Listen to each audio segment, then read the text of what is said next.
Good morning, everyone, and welcome to the Kodiak Island Borough Assembly Special Meeting. It is Tuesday, January 31st, 2023. It's 11:30 a.m., and we are gathered here today in the Assembly Chambers. Madam Clerk, may I please have a roll call?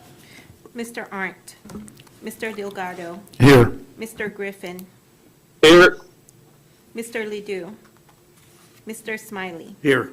Mr. Smith, Here. Mr. Turner, Mayor Williams. Here. You have a quorum. Thank you. We will move on to citizens' comments. If you'd like to call in, our local number is 907-486-3231, or you can call toll-free 1-855-492-9202. If you're here in the audience, we ask you to please sign in and state your name for the record, and remember to turn on the microphone before speaking. Anyone who's giving remarks, please address to the assembly as a body and not to any member thereof.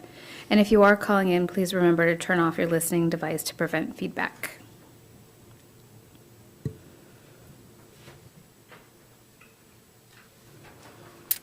Any phone calls?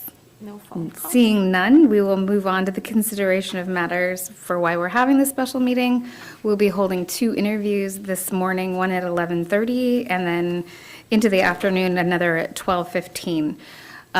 We have Assemblymember Griffin on Zoom. Thank you, Jared, for making it. And we are waiting for our first applicant to get hooked up through Zoom, so we're going to give him a few minutes to figure out his technical difficulties.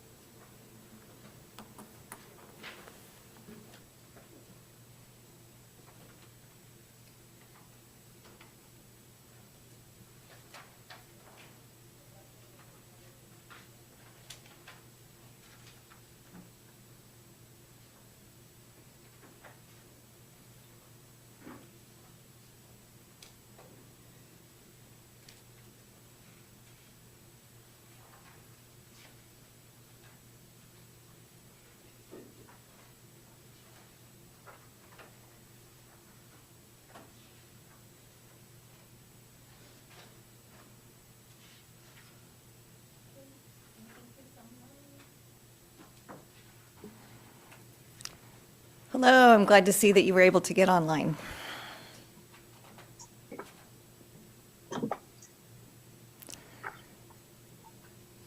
So, I'm Megan. I'm the one that you've been in touch with so far.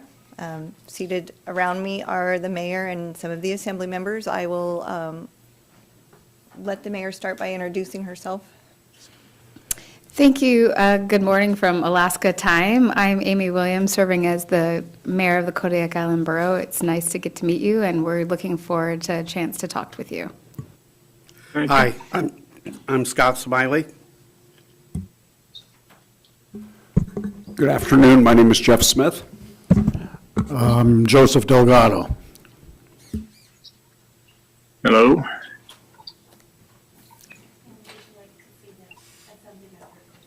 And then we also have another assembly member joining us via Zoom. Jared Griffin is on Zoom with you. So there's 4 assembly members, the mayor, and Megan, who you've been corresponding with this far. Megan is going to be asking the questions today, and then if we have any questions at the end, we'll ask them, but she's mostly running the show from this point out. Alrighty. Do you have any questions or concerns before we get started? No, I wish I could see everybody's faces closer, but that's just the nature of the beast. Right. Okay, we have a list of questions that we ask each of the interviewees in the first round of interviews. So I'm just going to go ahead and go through the list, and if you need any clarification or need me to read it again, just let me know. The first one is an ADA question that just needs a yes or no response. You've had an opportunity to read the job description. Are you able to perform the essential functions of this job with or without reasonable accommodation? A reasonable accommodation is a modification or adjustment to a job, the work environment, or the way things usually are done that enables a qualified individual with a disability to enjoy an equal employment opportunity.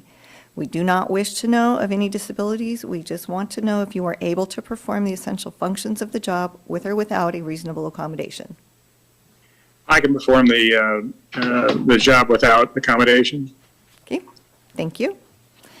Please tell us about your professional background, please tell us how your professional background best fits with the expectations of our manager position. Well, I've been doing city management for a little over 30 years, so I've been well tuned up for the job. I got the education for it.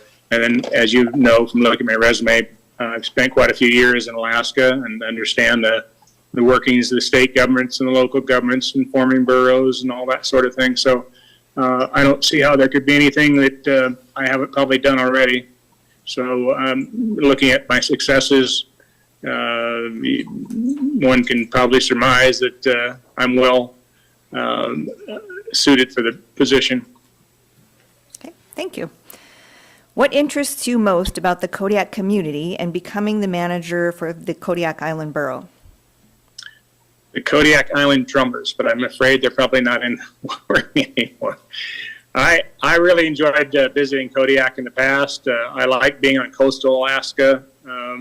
I've never really, I don't think I've ever applied for anything. It's been interior, and it fits me. I've always been around marine environment. I grew up on the Mississippi River, and then spent, like I say, quite a bit of time in Alaska and commercial fish and did all these different things. So it's as the characteristics of those communities that I've enjoyed so far. All right. Managing personnel in a municipal office is a substantial component of the borough manager's job. What does a healthy municipal office culture look like to you, and what steps and human resource policies have you implemented to ensure a healthy workplace culture? Oh, I've done so much in this area. I've got a lot of letters of recommendation. I've got comments on social media that I got in the last year or two, which reflect my ability to keep a very productive and satisfied work crew. I've done all the typical things where we've rewritten personnel manuals and went into the pay and making sure that you're making market with pay on numerous occasions.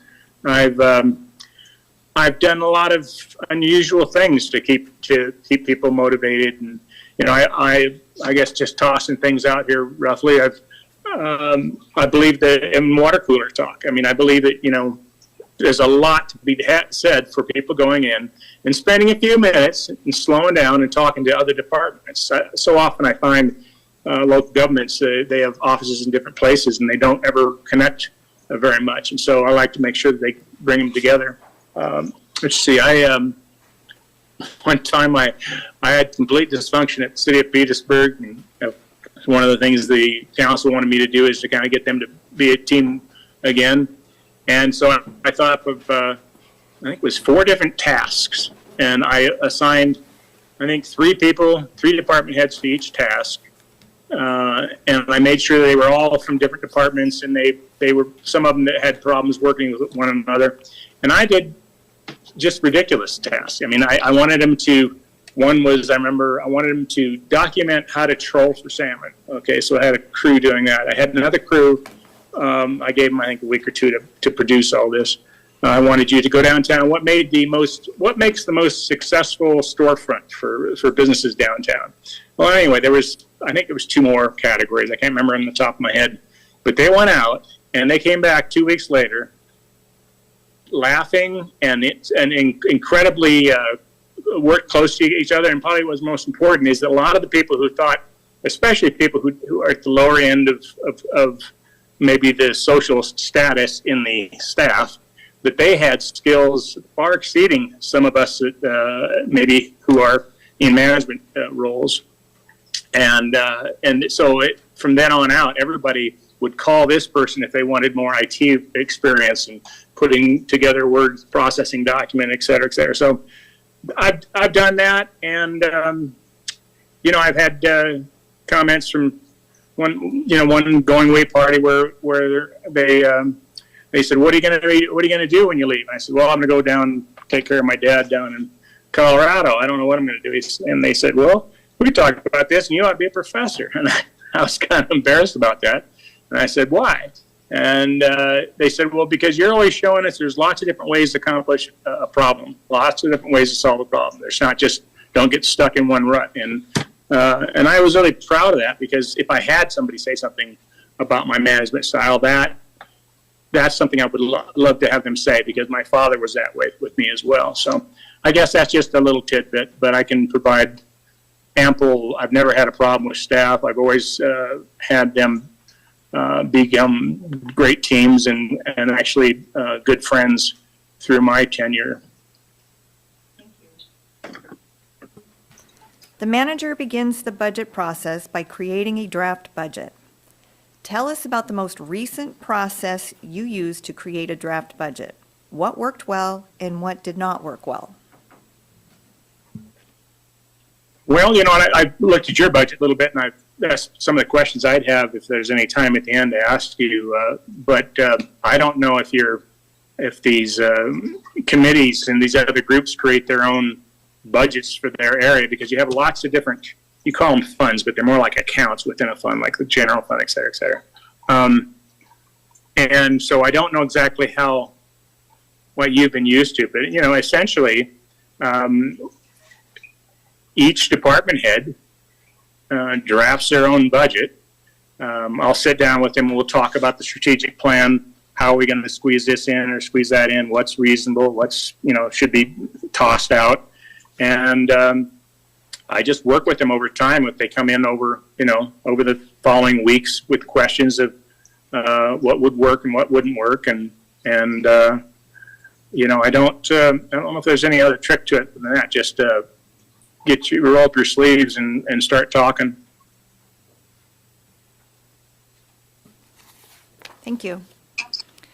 A number of our staff members are members of sorry, I got off to the wrong start on that one. A number of our staff Union.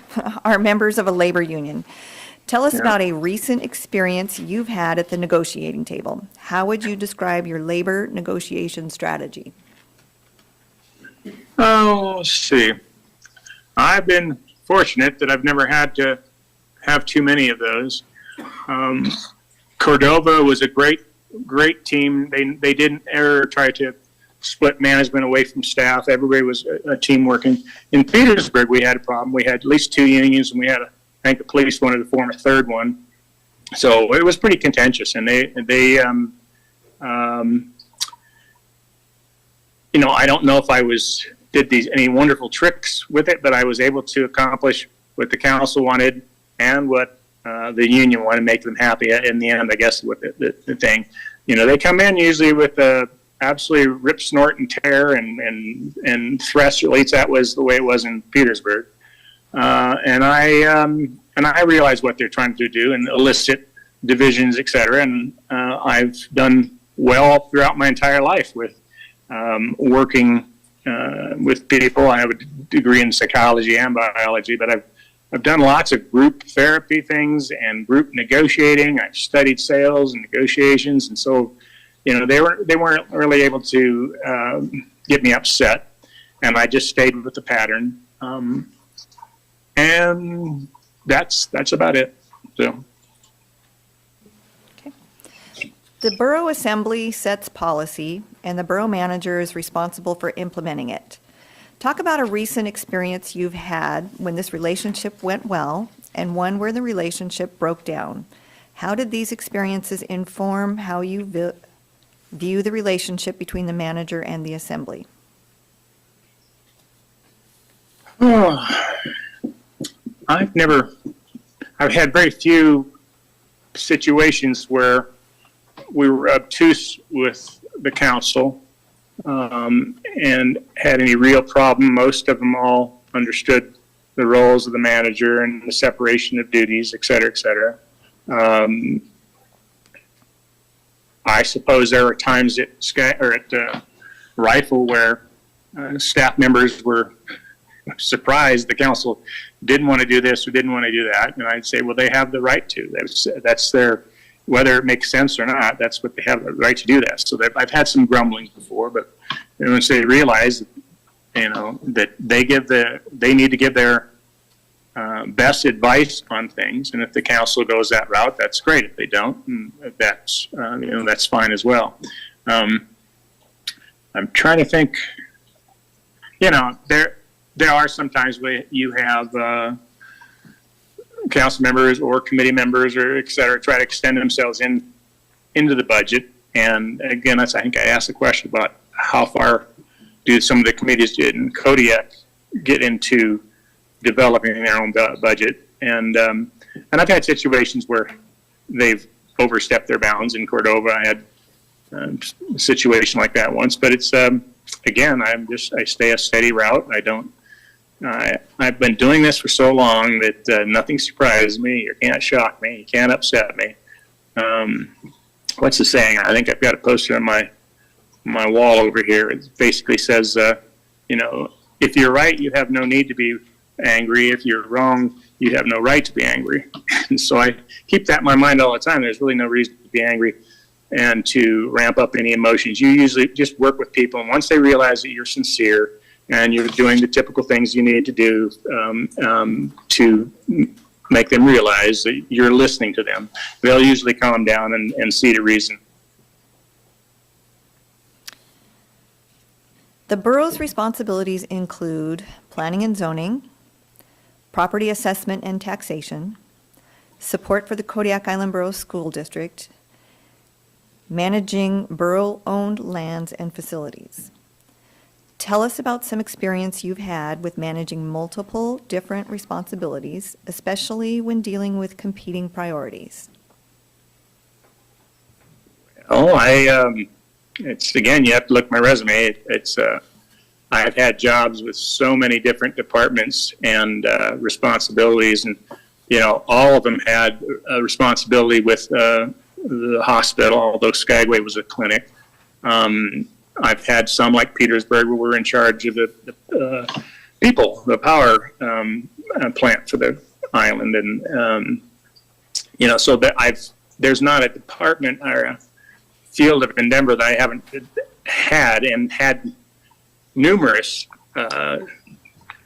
areas of expertise that people were in and departments that were in. I mean, with a borough typically, and I know you guys talked about consolidating with the city, but I've been with cities that do both of the chores, and I formed the borough in Petersburg, helped get it formed, and it includes every myriad of responsibility, including, as there's some of the state responsibilities that maybe we don't have a local officer for the state patrol or something, and you get certain duties off of that. But anyway, so I've had a great deal of experience with lots of different cities. I can go to any expertise or area you're concerned about, or you wonder how you would know about this or that, and I could expound upon what I know, what my education is on it, how many different places, et cetera, et cetera. So I've done all the things that you mentioned. All the places have land. Cordova, we did a great deal of land sales and trading, et cetera, to maximize our holdings that are certainly along the harbor, et cetera, et cetera. I've done all the taxation stuff is very common for any of these places if you have that responsibility. So I'm trying to think what else they mentioned, but everything you mentioned, just on those alone, I've had numerous experiences. So The borough works with local, village, and tribal governments, as well as with the state of Alaska and in Washington, D.C. What is your experience working with a variety of governmental functions? What would you consider are your most successful intergovernmental collaborations? Well, my gosh, I've worked closely with the FAA and purchasing an airport and rebuilding airports. I've worked closely with the Forest Service on ski area leases, and I've with the Yelonka tribe in Cordova, they were quite surprised, but I went along and really helped them out on creating the the EAC tribe, excuse me. They created the Yelonka Wellness Center, there, and everyone was quite pleased how that turned out for him. I've got references from departments in the states and the feds, explaining how well they worked with me, et cetera, that I can produce. I've got the WAPA, which is the Western Area Power Agency, in order to get easements under their power lines that no one seems to get, I was able to get. So I've had, I actually have written in documentation which expounds upon, how well my relationships with them went. And then as far as the lobbyists, I don't know, I saw you have a lobbyist in your budget, and I don't know if that's for just the state of the state and feds, but I've done both. I've flown back to Washington, D.C. when they passed the Intermodal Surface Transportation Act of 91. I saw President Bush signing the act on the Dallas tarmac in 91, and I knew it was going to be a game changer. And I worked so well with the FAA, no one else could get a copy of this thing, but I worked with the FAA quite well, and they didn't like the state guys too well, so they gave me a copy of the act before anybody got it, and I sat down with a couple of team members, and we poured through it. And then I flew back to Washington, D.C., and I met with all the different senators. I met with the people who actually wrote the act, and learned exactly what their intent was with certain provisions. And it was able to get a lot more leverage on getting state funds through that route. I don't know if the state was real happy because I got the grant ahead, or got the act ahead of them, but it was to our advantage to have that, and so it all worked out quite well. But generally speaking, I don't think there's ever been I can put it this way, I can't think of any state or other agency that I haven't, or that I've had any rough time with. I'll take that back. There's one, and you'll probably go, "Oh my gosh, we like this group," but what's it? ADA, Alaska Energy and Industry. I can't remember the name of the group, but they invest monies all over the state, and they had a loading facility in Skagway for mining materials, and they had a horrible operator who was dumping toxic waste into the water. And I couldn't believe how flippant they were about not looking into this. And I pushed them very hard to get out and take a look at what they did. And they, honestly, at the end, I still wasn't happy. The one guy's name, I got along with everybody there except the one guy this was his personal project, and he didn't want anything to look bad with it. And he didn't like me too well. But I had to stop the pollution. I had to stop that from occurring. I had to find a way to get the money to dredge that loading dock area and get it cleaned up. And so, and I don't know exactly where they stand right now. One of the good things Skagway had is that they were going to take over the harbor, which White Pass, the railroad corporation, not owned it, they managed it all. And the city couldn't even walk in on their own property to see what they were doing out there. And fortunately for Skagway, that's changed now because they've taken over the management of the harbor, and I think they've gotten a better handle on the mining material that's coming down through the city. They had to scrape the entire city off, like an entire inch of soil, before I ever was there because of the toxins that were in some of the ores. But anyway, I'm getting long-winded, and you probably are getting tired of that, and you only got so much time. So anyway, I can't think of very many situations where I was askew to any member of these other departments, and I'd say I can give numerous examples if I sat down and wrote it down, where just they appreciated working with me. That's it. That's all I'm saying. Thank you. Starting pay for a borough manager in Alaska averages $140,000 to $150,000 per year. What are your expectations with respect to both pay and benefits? I'd have to look what all is being offered. I'd have to look at, I know the housing up there is extremely expensive, and what do you do if you get into a year or two contract and then you consolidate or something. There's a lot of fear to that. And actually, at the range you're talking I've been paid pretty much, that's my pay, and I would hate to think that with all the inflation, et cetera, that that the pay hasn't gotten any better than that. I think Cordova, I was getting paid like $125, and that was 20 years ago. So, I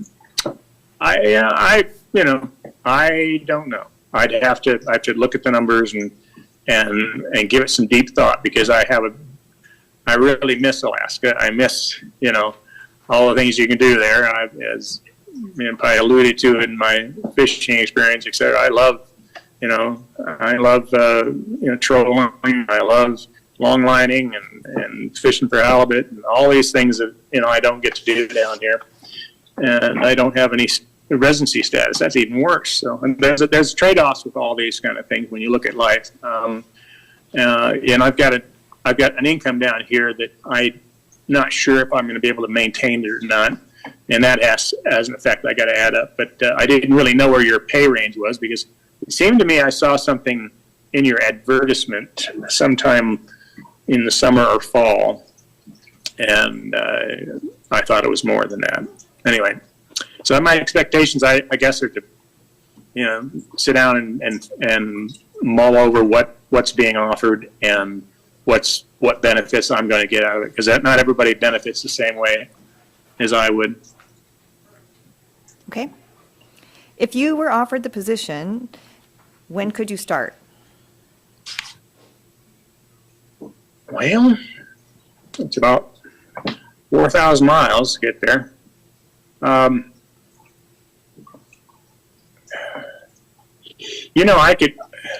I can almost start within weeks if I can then take a break and come down and get a load and bring it up there. Because there's lots of things that I would want to have with me. It's the winter. It'd be nice if it's a little bit warmer, but the roads start to heave after a while. So I don't know. I can move pretty quickly, but ultimately I don't want to be sitting there, with just a few items and, I don't have my gear, I guess. So that's the answer I'll give. Okay, now it's your turn. Do you have any questions for us? Yes, somewhere here. I just got the wrong page. I'm on my phone, so it might look a little bit awkward here, but my son's $5,000 computer, for some reason, wouldn't load Zoom. So, all right, let me see. The hospital's under you, but you have obviously a hospital board and hospital administration. Is that correct? We own the hospital facility, but we do not manage or do any administration. They come to you for money, though, at times, or problems. We Yeah. have a lease agreement in effect. The borough handles major maintenance. Okay. You don't know what size the hospital is, how many beds it is, or anything? I don't know that. Does anybody? Okay.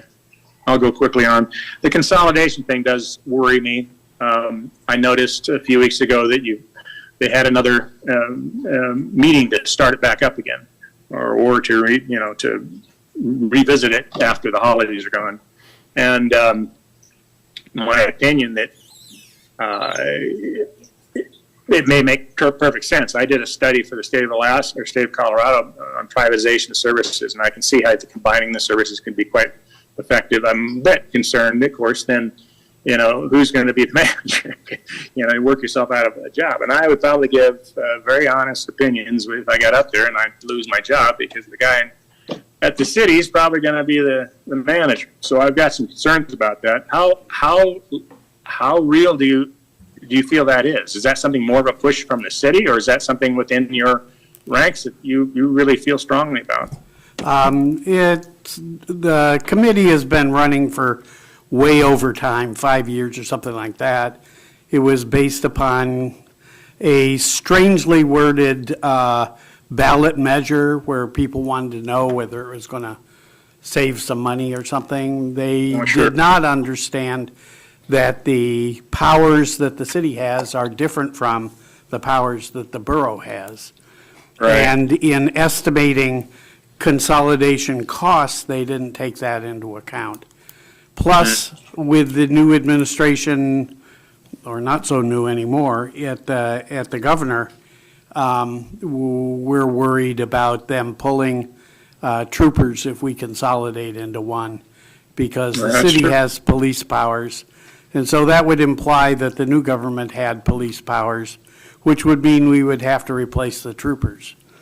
And maybe the So courts too. the assembly has decided to close out the committee, I think, so All right, okay. it's done. Okay. These various communities around the island, how are they represented? Is there somebody that goes out there, or do they come in and meet with you guys? Or, I mean, how do they get involved with your affairs? So the different villages meet amongst themselves. They have a rural leadership forum once a year where they get together and talk about their issues. We try to include their projects on our capital improvement project list when it goes up to our legislatures. Sometimes the communications are really good and sometimes the communications are a little bit strained. So that's right. just a constant project that we're working on. It has been in the past. We have some assembly members that have been on the assembly several times throughout the years. And we used to have assembly members be assigned to different villages, and there's positives and negatives to that as well. So we're always looking on ways to improve our communications with them, especially when we're looking at doing stuff to their schools and the different powers that we have that affect them. So we do, the manager does do visits. I am looking at going out to one of the villages with the manager here in the next couple of weeks. So we do go out and Great. visit, so they understand the facilities that are out there. Okay.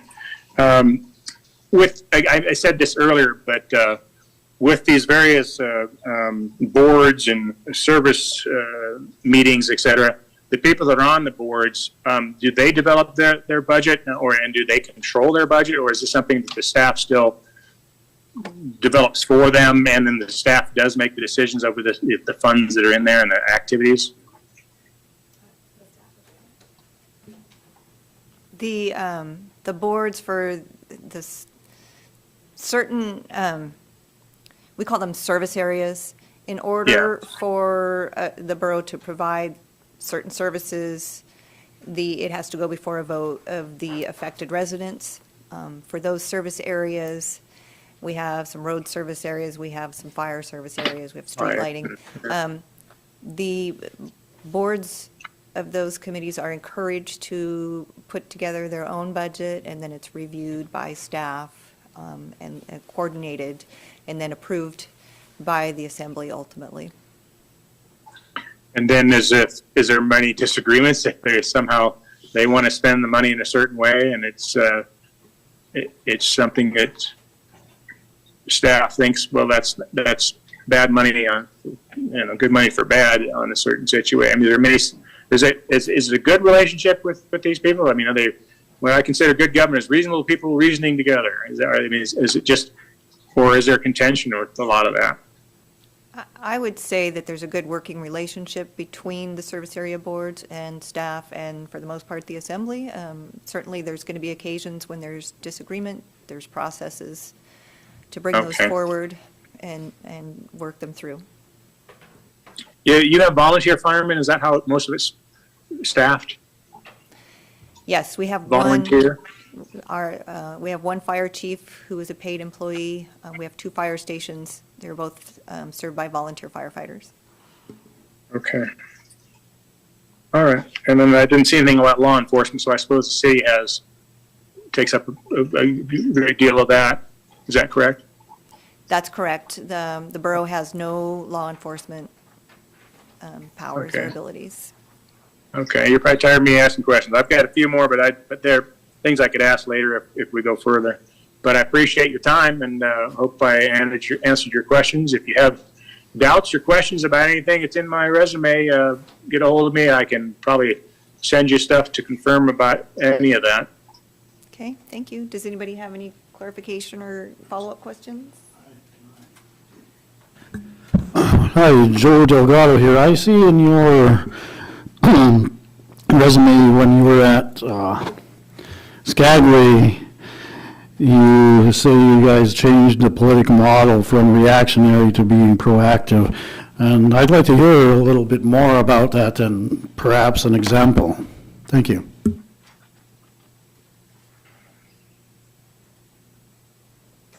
Well, again, perfect example sticks in my mind, as I just mentioned it, is the whole pollution down at the waterfront with the loading facility.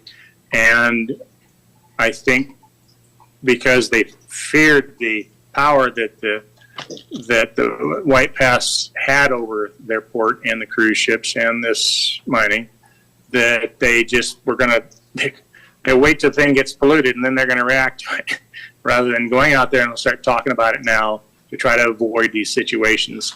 I probably, after I sent off this resume to you, I thought of about 50, maybe 10 more things, significant things that we did. Let me look at it real quick and see if I can find another where proactive,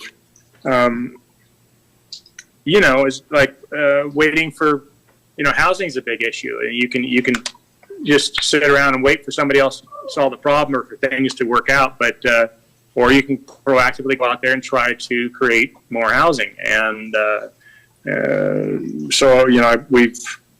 I would say that's an example of not waiting for the problem to get worse or just ignoring the problem. It's getting out there and trying to find ways to solve that.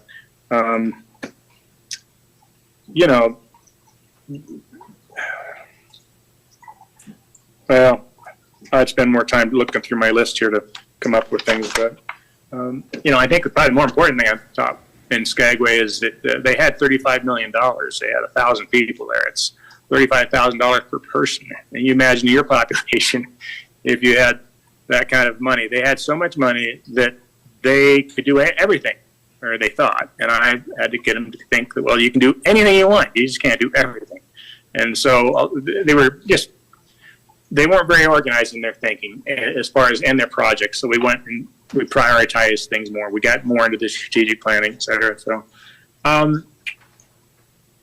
I think those are just some good examples where we start thinking ahead of time rather than waiting for it to shut us down. Thank you. Appreciate your responses. Thank you for spending time with us today. You're fading out on me. Sorry, I was thanking you for participating today. Thank you very much. We're going to let you go, and I will be in touch soon.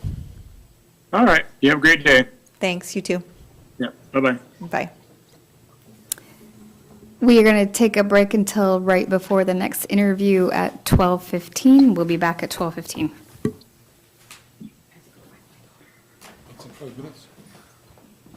You have 6 minutes. Megan, would you like to sign in for the next one? It should, It's a different one, right? oh, is that how you guys accessed it, by the, Yeah. I think you separated the Zoom calls. I did, but I don't.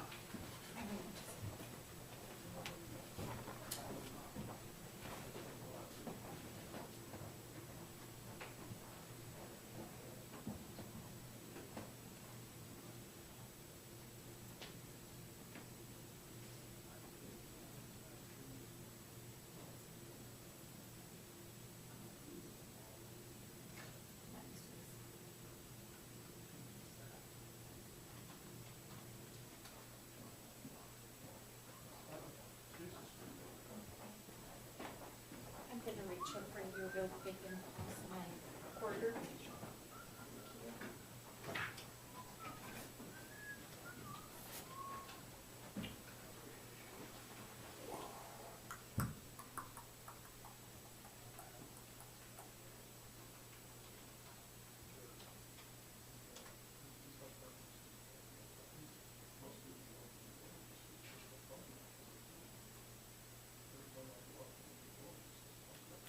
I didn't even know you could do Zoom on an iPhone until just then. I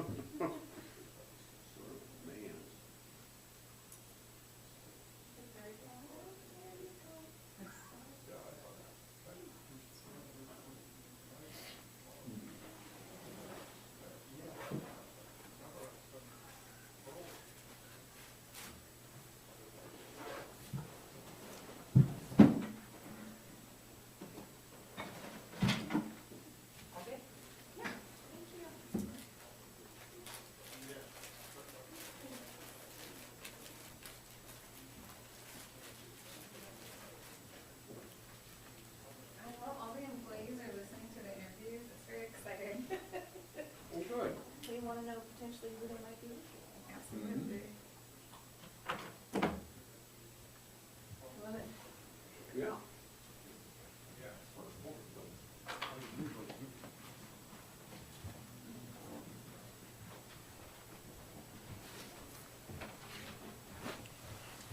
Did you ever remember, Jeff? I was trying to remember if I have or not.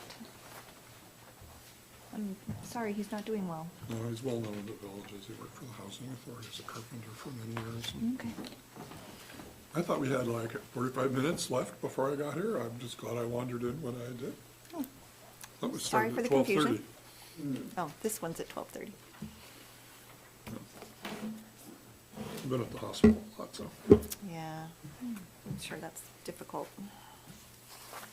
Have all his family made it in? His youngest, Do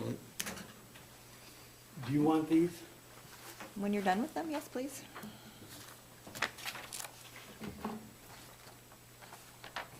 I never write much on those.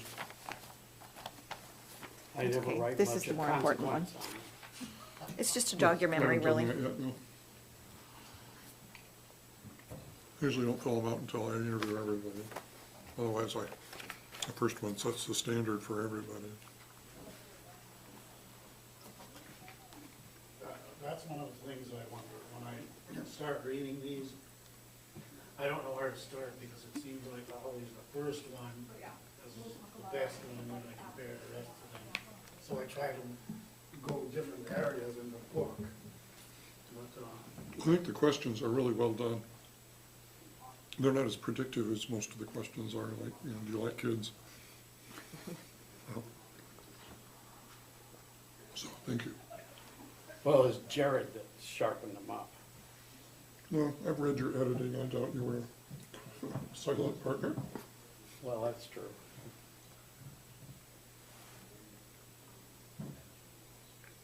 I do enjoy a good edit. Especially if they infer cultural evolution. Exactly. Hey, 1 minute. Although our guest hasn't joined us. You could look a little more excited.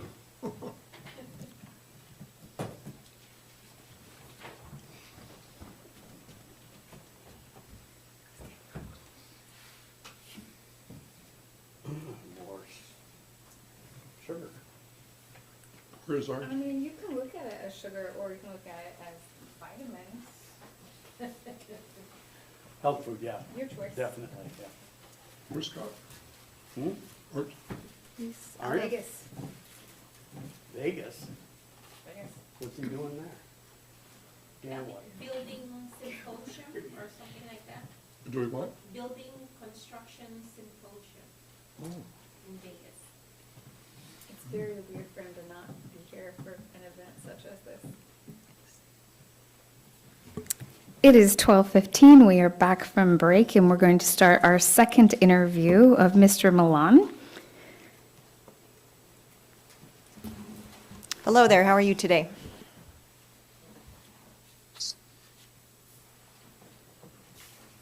Hello? Can you hear me?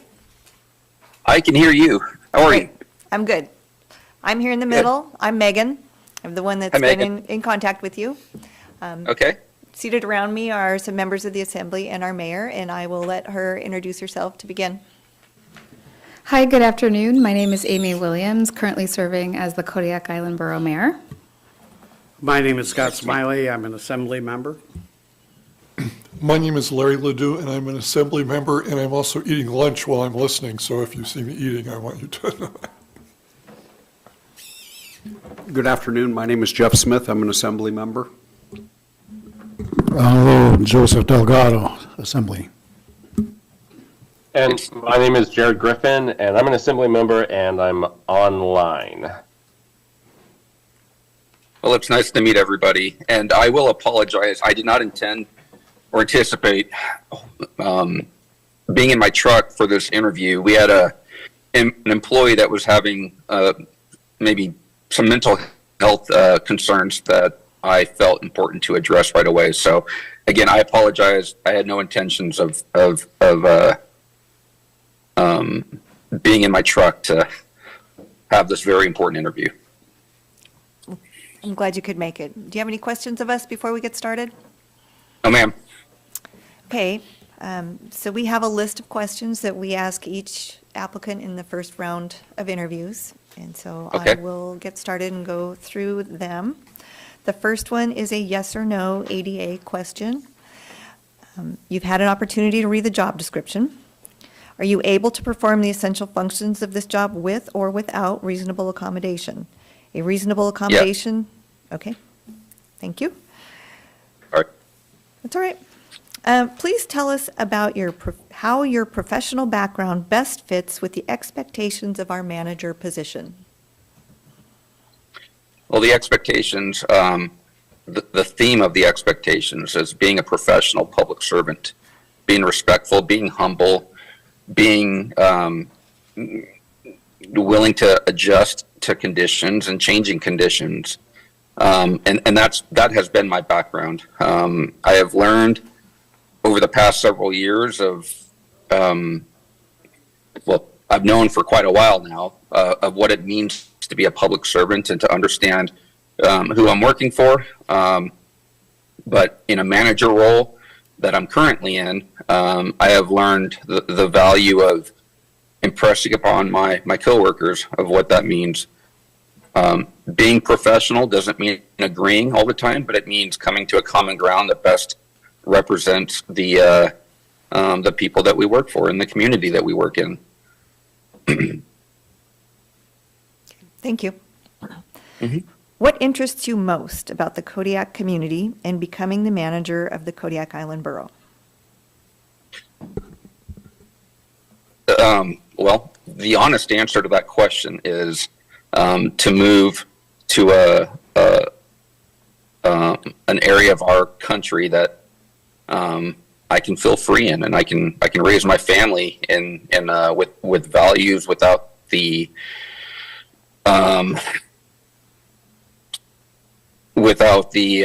garbage that is so present in our lives down here in the lower 48. Kodiak Island it appears to be beautiful. I have never been there. I've never been to Alaska, but it's a rich community. It's a diverse community, and it's very much how I want to raise my family and how I want to raise and live our lives. Okay. Managing personnel in a municipal office is a substantial component of the borough manager's job. What does a healthy municipal office culture look like to you, and what steps in human resource policies have you implemented to ensure a healthy workplace culture? That is a very good question, and what I'm most proud of at my work in my current position is building that cohesiveness within the group.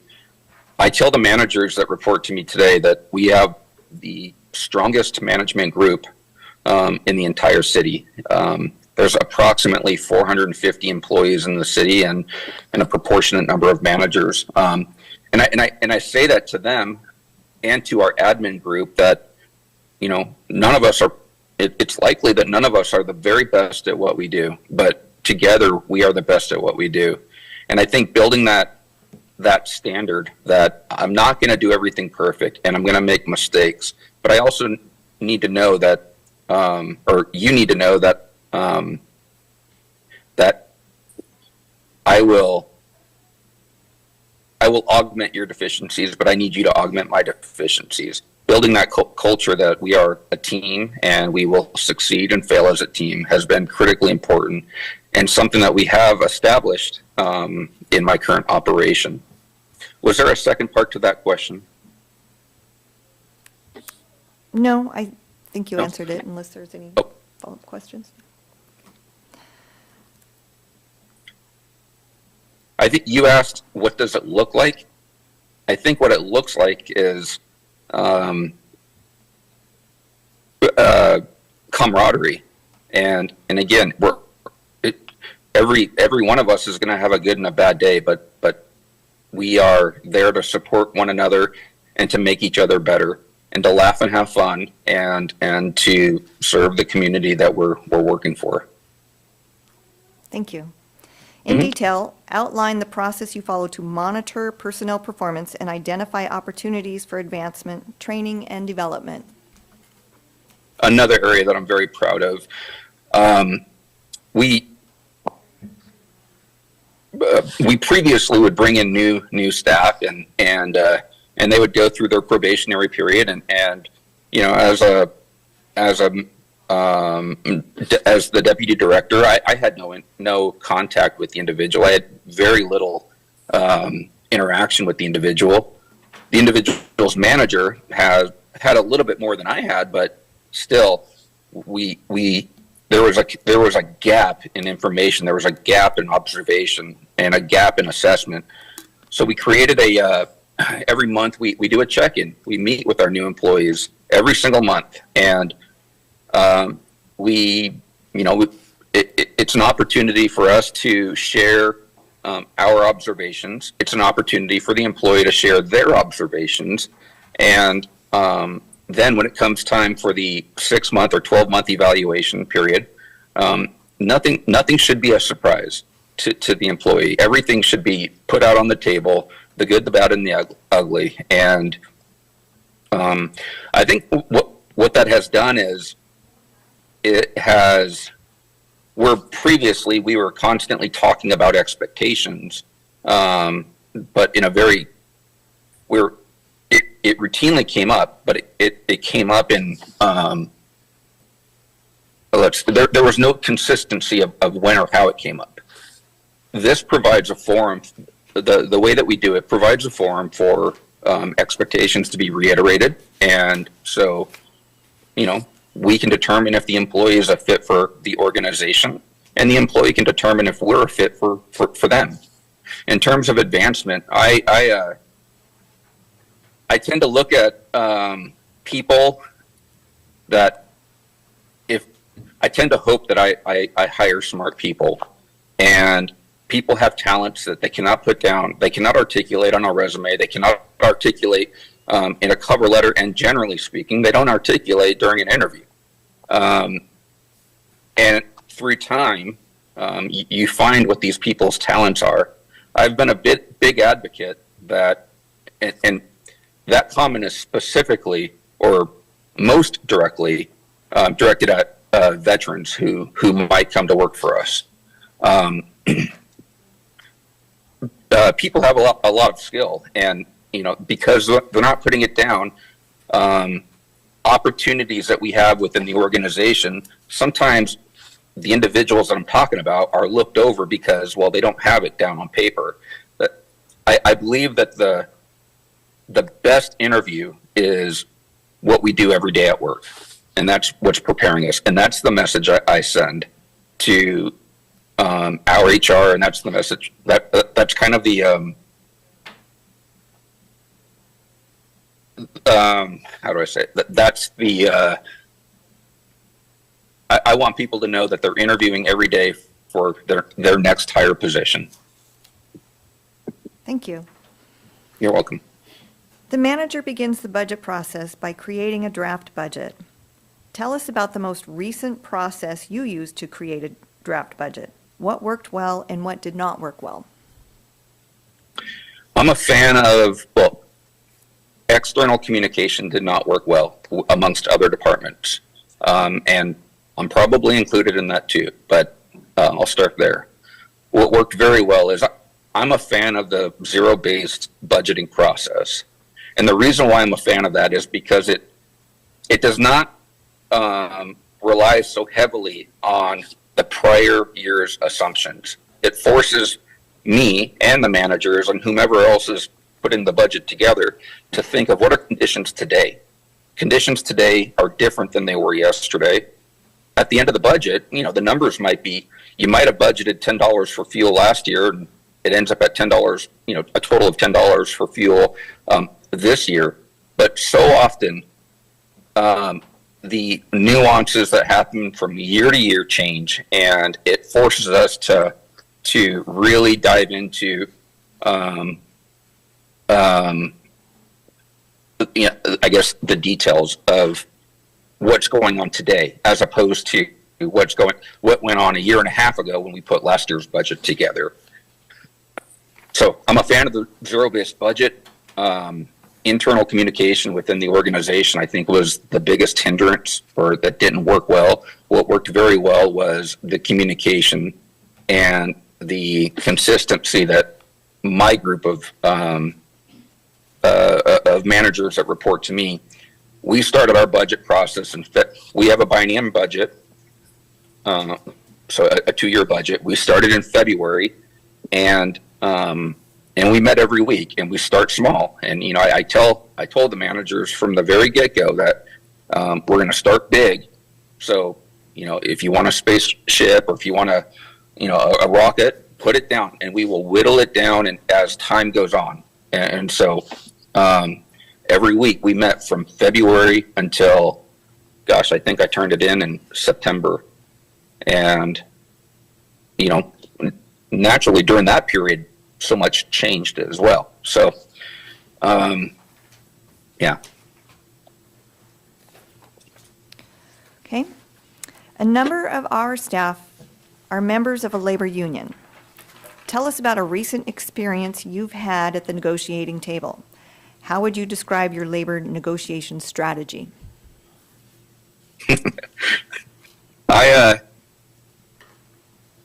think it's good, but other people might not like it. I have developed a really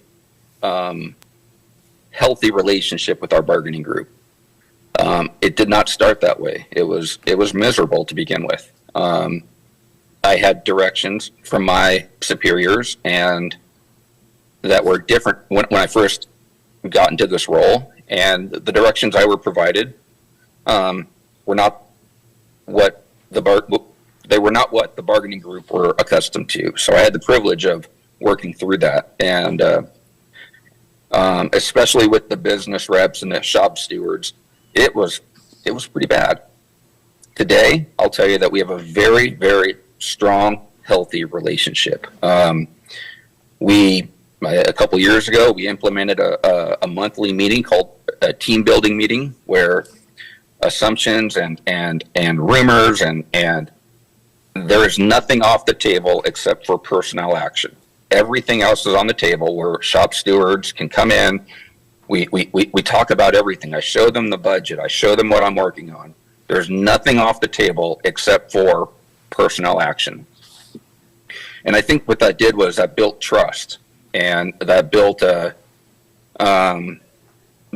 built trust from, they could see that, I don't have a hidden agenda. I'm telling you, this is what we're going to do or not going to do. I would bring even plans, even like organization-wide plans of, we're looking at moving this group over to do this particular work. Bring them into that conversation and get their not really, I don't like buy-in. I prefer feedback. Because oftentimes, again, if the stewards are if they're relying on me to think of everything, then we're going to fail. So getting their feedback of things that I'm missing or perspectives that I'm not considering has been very important. In terms of negotiating,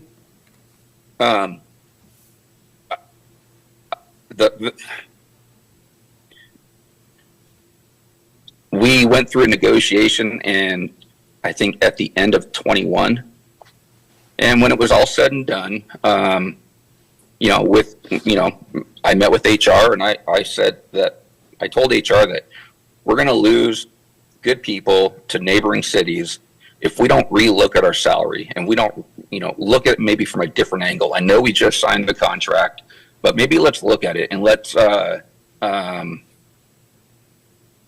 maybe reevaluate. And so we did, and it took us about 8 months, but we got to a point with the union where we're going to amend the CBA, and we're going to adjust the wages and adjust steps, and we created a water plant and sewer plant training program. They're all for that as long as they're part of it, and they were part of it. That's good. Yeah. The Borough Assembly sets policy, and the Borough Manager is responsible for implementing it. Talk about a recent experience you've had when this relationship went well and one where the relationship broke down. How did these experiences inform how you view the relationship between the manager and the Assembly or governing body? Okay. I cannot speak to receiving direction from council. I have never been in a position where direction goes from council to me. I will tell you though that I have served on. I was on the planning commission for Pierce County in Washington State. I understand. And I understand. First off, I understand that's different than what we're talking about, but I understand that separation because I was able to be on one side of the table looking at the planning director and providing recommendations to the planning director. I think disagreeing is a healthy part of what we do, and it just like the grievance process when it comes to labor, disagreeing and grievances they often get like they're looked at under a negative light. They're frowned upon, and I would disagree. I would say that number one, the grievance process is a dispute resolution tool, and disagreeing, whether it's to council or to a superior, that's part of coexisting and recognizing alternative perspectives. At the end of the day, policy decisions come from the council. So whether I agree with it, I share my point, I share my perspective. The direction of how the city moves forward, that's on council, and it's for me to make it so, and to support them, and to air whatever grievances I have with them on the policy.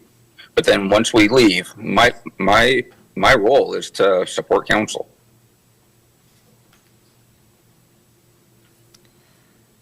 The borough's responsibilities include planning and zoning, property assessment and taxation, support for the Kodiak Island Borough School District, managing borough-owned lands and facilities, among other things.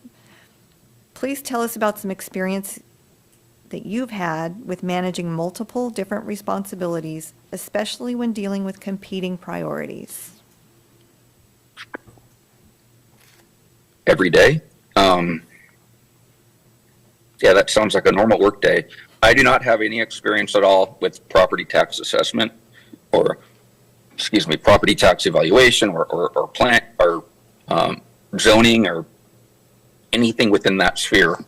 I do have extensive experience dealing with competing priorities on a wide range of different work functions, different work activities. And depending on the day, you can prioritize in the morning your workload, and by 10 o'clock, the priority list that you made is out the window. A lot of it has less to do with me and more to do with the people that either report to or that I support. So, I depend on my subordinate managers to be able to put out the different fires that might come up. But I also look to my director for guidance. What is the priority? These are the issues. What is your priority? This is what I think. What is your priority? But communication upward and communication downward, I think, is the key. And that's the only way that you're going to get it done.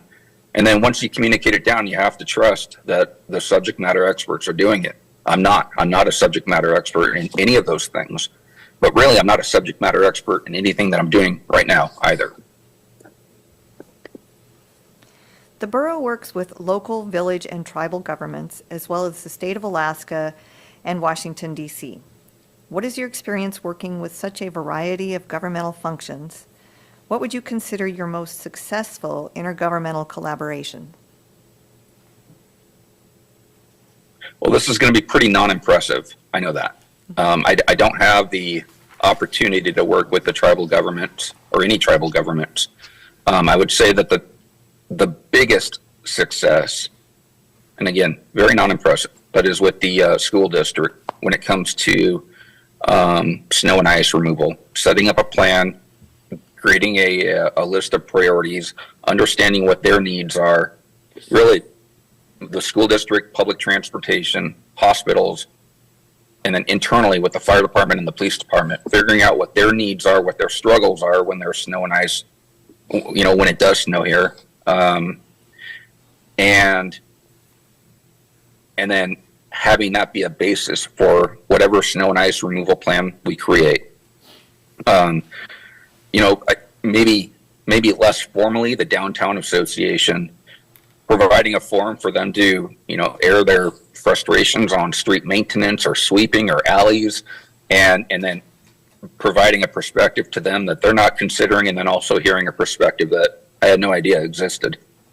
So I think those are my successes when it comes to working with agencies outside of both external agencies and even internal departments that I typically wouldn't deal with on a day-to-day basis. Okay. Starting pay for a borough manager in Alaska averages $140,000 to $150,000 per year. What are your expectations with respect to both pay and benefits?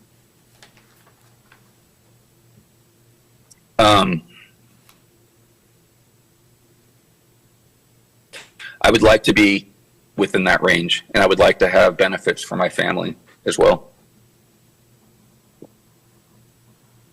Okay. If you were offered the position, when could you start? So, and that's assuming, the first thing I would want to do is notify my current employer. When, I don't know, I guess that would depend on what council's desires are. I'd have some questions to ask before I provided a date, but I don't have anything preventing me or holding me back from, moving up to Kodiak and starting work. Okay. Do you have any questions of us? I do.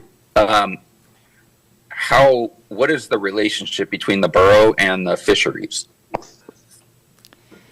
The fisheries are regulated by the state and/or federal agencies. So the borough receives some severance taxes, but does not interact directly within the fishery programs. Okay. From what I understand, there are approximately 5 cities and 2 unincorporated areas outside of Kodiak proper. How are those communities, how are their concerns shared with the government side or the organization? Each of those smaller communities, most of them have a second-class city government within their community, plus they also have tribal governments within their communities. So their community is, self-managed by those two, but then they also interact with the borough government as a regional government in various ways. There is a community forum that occurs on a regular basis, and we have tried various means for interacting on different levels. There used to be a mayor's conference for each of the communities to come into town and interact. We do have the borough-owned school facilities in each of the, what we call the villages, and so we do have to, maintain those facilities and have communication between one or more people in those communities. Did anybody, Amy, did you have anything to add to that, or, okay. Does that answer your question? Yes, ma'am. My last question is, what will make a borough manager successful with this council? That one I can't answer, so I'm going to leave it to the mayor or the assembly members. Mr. Smiley? I think we're looking for somebody who enjoys doing this kind of work and wants to have a good relationship with us, keeping us happy. And if you keep us happy, we'll keep you happy. That's a lot of pressure.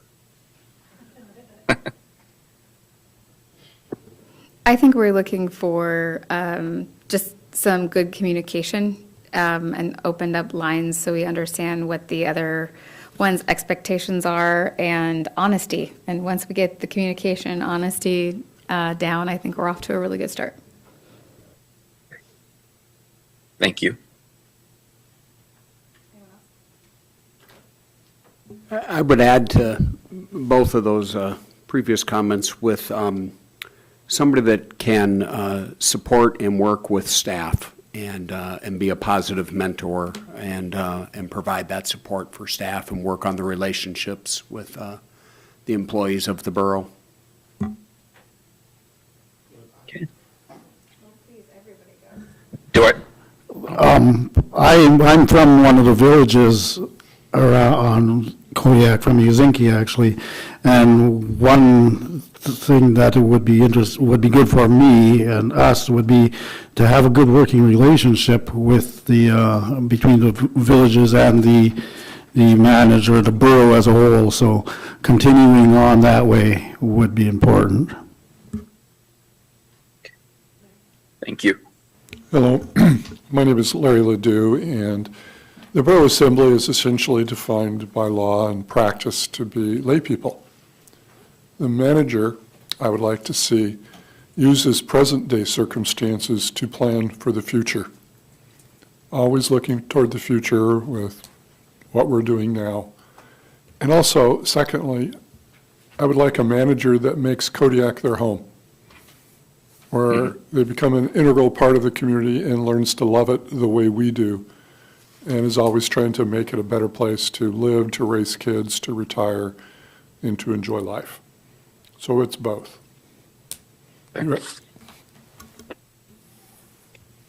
Anything else?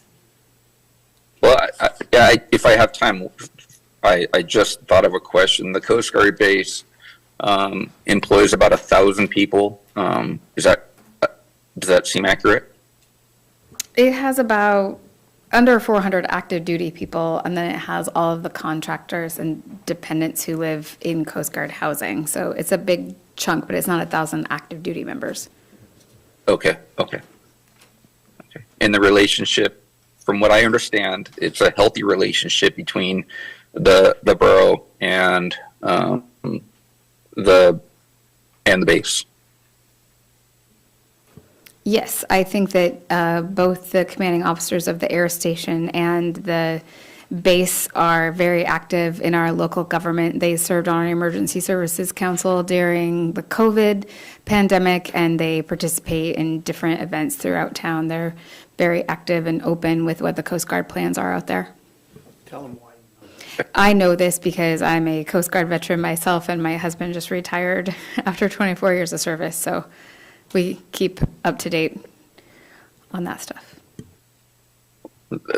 Thank you for your service. I think one of the first questions that was asked of me is why Kodiak, or some version of that. And, there are a lot of municipalities in Alaska that are looking for a city manager, borough manager, city, some executive level manager to manage the day-to-day operations of a city. And I'll tell you that, and I've looked at a lot of them, but one of the draws for me on Kodiak Island was the military presence, the Coast Guard base. My father's retired Coast Guard. I'm retired Army, and having that, gosh, I don't know what the right word would be, but that camaraderie, that familiarity of military lifestyle or military presence was very intriguing to me, and so yeah, that's a very that's part of the draw for me, is that Coast Guard base. There's also Navy SEALs here, too. Oh, well, not everybody's perfect. Jared, did you have any comments that you'd like to make? Oh, no, thank you. Okay, thank you. Any other questions or comments from the assembly? I don't see any. Thank you so much for sharing your time with us today. It was great for a chance to get to know you. And with that, we'll probably close out for the day. Very good. Thank you for your time. Thank you. very much. Okay, bye. Can I get a motion to adjourn, please? Move to adjourn. All in favor? Oh, yes, thank you, Mr. Smith, with your second. I jumped the gun. All in favor? Aye. Thank Aye. you. The next Borough Assembly meeting will be a special meeting tomorrow, in which we will have another interview. And Nova, will you remind me of what time that starts? Is it 12:30? 12:15. So we'll be back tomorrow afternoon. Thank you. I'll double check. Scott and I were here for agenda setting, and we thought it started 11:15, and we got out here at like 11:08 or something, and we were the only ones here, and we were like, Cobwebs and echoes.